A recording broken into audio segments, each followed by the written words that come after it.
Nenhum pai deverá entregar o filho ou a filha para servir o deus Moloque. Aí entra na idolatria. Olha só, tá falando da idolatria. Isso seria profanar o santo nome de Deus, o Senhor. Nenhum homem deverá ter relações com outro homem, depois da idolatria. Então, o contexto me leva a entender que o texto está apontando para uma questão cultual. Ele sai de relações e entra no texto anterior a prática da idolatria e dos cultos pagãos, falando especificamente de Moloque. Eu só queria pontuar uma coisa muito importante, que ele falou que eu disse que tem 3 textos, mas eu não disse que tem 3 textos que condenam a homossexualidade. Eu disse que são 3 textos que condenam relações homogenitais relacionadas a culto pagão. O que você chama de homogenital, para eu entender?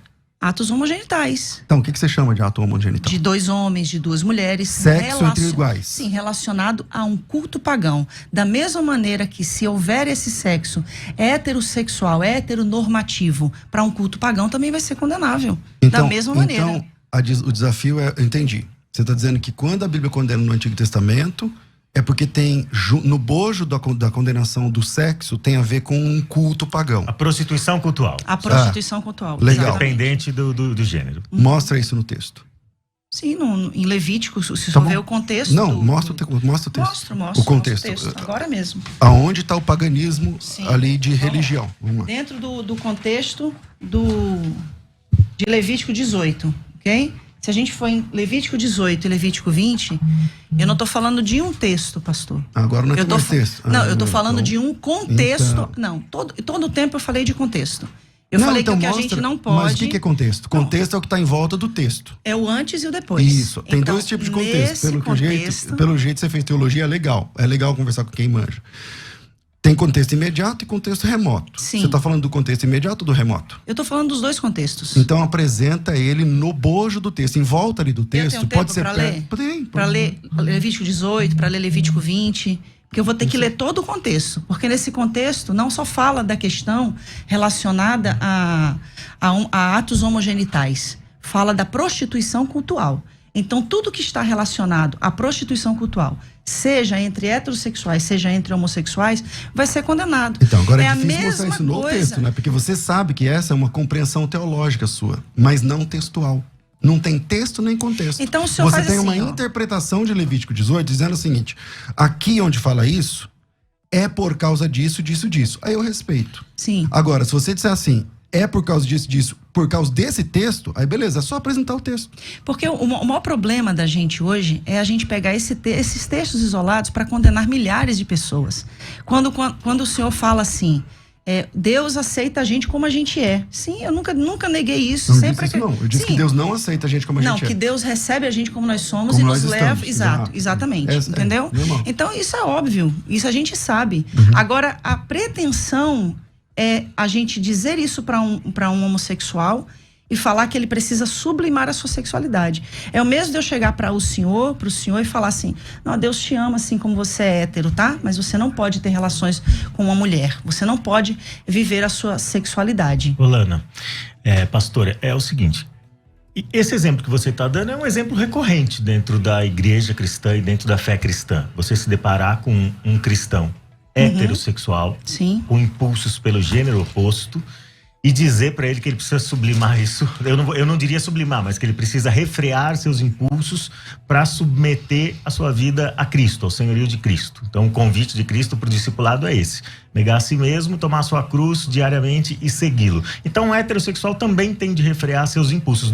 Essa não é uma exigência imposta exclusivamente para o homossexual. Agora, essa questão de hermenêutica que vocês estão mencionando... Uma coisa é ele refrear os impulsos, outra coisa é ele ser impedido de exercer a sua sexualidade. Sim. De usufruir da sua sexualidade. Então, ambos são convidados a submeter a Cristo, certo? Sim. Então, ambos vão ter que apresentar alguma forma de renúncia. O mesmo evangelho para todos. Agora, quando você está lidando com esses textos de Levítico, pastora, o que você mencionou é o seguinte: esses textos estão relacionados à prostituição cultural porque eles são orientações para os hebreus que entraram na Terra Prometida e eles não devem se comportar como os pagãos. Correto. Então, é esse contexto geral, mais amplo aí, que você está usando. Em Romanos capítulo 1, como que vocês lidam com o texto de Romanos capítulo 1? Também há uma prostituição cultural aí? Totalmente. Paulo está falando da idolatria. Do início ao fim do capítulo 1 de Romanos. O contexto da sociedade romana era uma sociedade completamente idólatra. Paulo está falando porque eles deixaram de adorar a Deus. Paulo está enfatizando isso. Inclusive, quando eu falei no início dessa questão da palavra que Paulo cria, que é essa neologia, né, da palavra aceno coital, Paulo tira do livro de Levítico. Aceno, homem, coital, cama, homem de cama. Quando a gente fala da outra palavra que também existe no Novo Testamento, no grego, o malakoi. Quando a gente vai pegar a palavra malakoi e vai trazer a tradução da palavra malakoi, a gente tem... há uma linha que diz que é afeminado, né? Mas existe outra linha. Sim, a nova tradução na linguagem de hoje vai dizer que são homossexuais passivos e ativos, né? Ela vai impor que é mais esdrúxulo ainda o significado. Então, quando se fala do malakoi, está se falando de devassidão, está se falando de uma falta de descontrole, né, daquela pessoa que é levada pelas suas compulsões sexuais. Agora, deixa eu passar pro pastor César. Você concorda, pastor César, que Romanos 1 está tratando de prostituição cultural e meramente isso? Eu acho que tem que ficar claro o seguinte, que a posição da minha colega de debate hoje, ela é uma posição, é uma compreensão pessoal. Ok, uma compreensão pessoal, tudo bem, você compreende isso. Agora, quando eu peço o texto, não, esse é o contexto. Tá bom, me mostra o contexto. Não tem contexto, porque você sabe que não tem contexto. Claro que eu sei que tem contexto. Então me dá o contexto. Tô aqui, eu posso ler Levítico 18? Tô esperando. Então, ok, Levítico capítulo 18, relações sexuais proibidas. A minha tradução, inclusive, é da linguagem de hoje, né, que tanto é usada para condenar os homossexuais. O Senhor Deus deu as seguintes ordens para os homens de Israel: não tenha relações com uma mulher que seja sua parente. Abraão já estava no sal aí, né, porque ele casou com a irmã. Não tenha relações com a sua mãe, isso seria uma vergonha para o seu pai e também para a sua mãe. Não tenha relações com qualquer outra mulher que pertença ao seu pai. Não tenha relações com a sua irmã, seja por parte de pai ou de mãe, ou somente por parte de pai. Ele começa com a lista de questões que são proibitivas. Não tenha relações com a sua neta, isso seria uma vergonha. Não tenha relações com a sua tia, e por aí vai. Não tenha relações com a sua nora, não tenha relações com sua cunhada, não tenha relações com sua filha. Ele continua: não case com a sua cunhada, não tenha relações com uma mulher durante a menstruação. Aí eu acho que tem muito homem que está com dificuldade aqui, viu? Não tenha relações com a mulher de outro homem, isso torna você impuro. Aí o divórcio, que é tanto defendido hoje na atualidade, ficaria difícil também de ser aceito. Nenhum pai deverá entregar o filho ou a filha para servir o deus Moloque. Aí entra na idolatria. Olha só, tá falando da idolatria. Isso seria profanar o santo nome de Deus, o Senhor. Nenhum homem deverá ter relações com outro homem, depois da idolatria. Então o contexto me leva a entender que o texto está apontando para uma questão cultual. Ele sai de relações e entra no texto anterior a prática da idolatria e dos cultos pagãos, falando especificamente de Moloque. O texto que diz a respeito de Moloque, primeiro eu estou devendo os 2 minutos lá sobre as palavras gregas que elas citou, mas eu volto, né? Vamos lá. Todo mundo que conhece o texto bíblico sabe que os mandamentos de Deus, eles não estão tabulados por tema. Não estão tabulados por tema. Então o tempo todo é assim. O tempo todo. Qualquer perícope de qualquer texto de mandamentos de Deus, eles vão sendo tabulados e o assunto vai sendo trocado. Não existe epígrafe. A epígrafe é uma criação nossa. A entrega dos meninos para Moloque é uma questão de queimar o filho no fogo e tal, tudo mais. Na sequência, ele volta a tratar de um assunto sexual. É só ler o texto. É a sua interpretação, eu também respeito. Não estou interpretando. É só ler o texto. Eu acabei de ler. Então lê o texto. Vou ler de novo. Pois não, vamos lá. O próximo texto. O texto que você Nenhum citou. pai deverá entregar o filho ou a filha para servir o deus Moloque, isso seria profanar o santo nome de Deus, o Senhor. Nenhum homem deverá ter relações com outro homem. Pronto. Tá, mas e aí? Aí onde está o Moloque aí agora? Mas acabou de ser citado então, o Moloque. mas o texto anterior, veja como não tem credibilidade para ser o contexto que você está chamando. Vou te explicar por quê. Mesmo estando dentro do contexto, não tem credibilidade. Vou te explicar por quê. Porque o texto, o versículo anterior, fala de um pai que entrega um filho para ser queimado no fogo. E o senhor acha que o filho era só levado lá a ser entregue? Tinha todo um ritual pagão antes da criança ser morta. Mas não tem ritual sexual entre o pai e o filho. Nunca teve. Tá? Quando entrega para Moloque. Tá? Mas você pega vários rituais sexuais entre os sacerdotes os que se oferecia. Não a Moloque. É só estudar o deus Moloque, que o deus Moloque, ele recebia, as crianças eram queimadas, o rito era esse. Não tinha ritual sexual. Para o Moloque, não. Outros têm. Existem deusas, por exemplo, Ishtar e tantas outras, que têm uma questão sexual.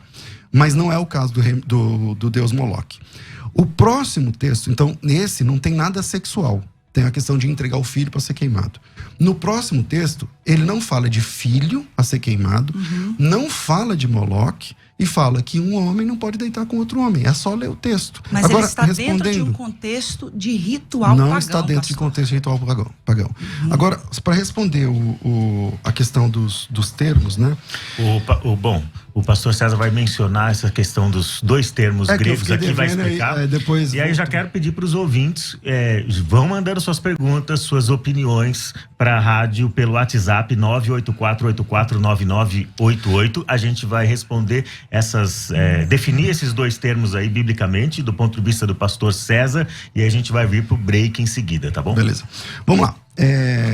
O apóstolo Paulo não inventou essas palavras, tá? Essas palavras não eram um neologismo do ponto de vista da Bíblia no primeiro século. Essas palavras já existiam, o apóstolo Paulo usou. Para quem gosta de tradução da Bíblia, eu trabalho com tradutologia bíblica e tudo mais, existe um termo, Lana, que chama-se... É um termo dentro da questão da tradução, quando a palavra aparece apenas uma vez na Bíblia. Então, é um caso de rapax legomeno. É uma forma técnica de falar assim, as palavras só apareceram aqui na Bíblia. Nem o arsenocoites, nem o malakos são casos de rapax, do ponto de vista técnico. Ou seja, eles aparecem mais de uma vez no texto. Essas palavras, elas não foram inventadas. Se você pegar os grandes dicionaristas, eu selecionei aqui uns 3 ou 4. Thayer, por exemplo, ele entende que a palavra arsenocoites, na página 75 do dicionário, é sodomita e igual a alguém que se deita com outro homem como se fosse mulher. Eu estou falando o que diz os dicionários. O dicionário Abbott Smith, na página 61, ele fala exatamente a mesma coisa. O dicionário Bauer, que é um dos principais dicionaristas do mundo, ele fala o seguinte, que essa palavra arsenocoites, ele significa um homossexual que faz papel masculino ou um pederasta. O dicionário Grinch, ele fala que, na página 34, é um homossexual. São muitos dicionários, tá certo? Então, dizer que aquela palavra não quer dizer o que ela está dizendo, aí tem que brigar com toda a história, a cultura e os dicionários. Não falando de dicionário de agora, estou falando de dicionário de 500 anos atrás.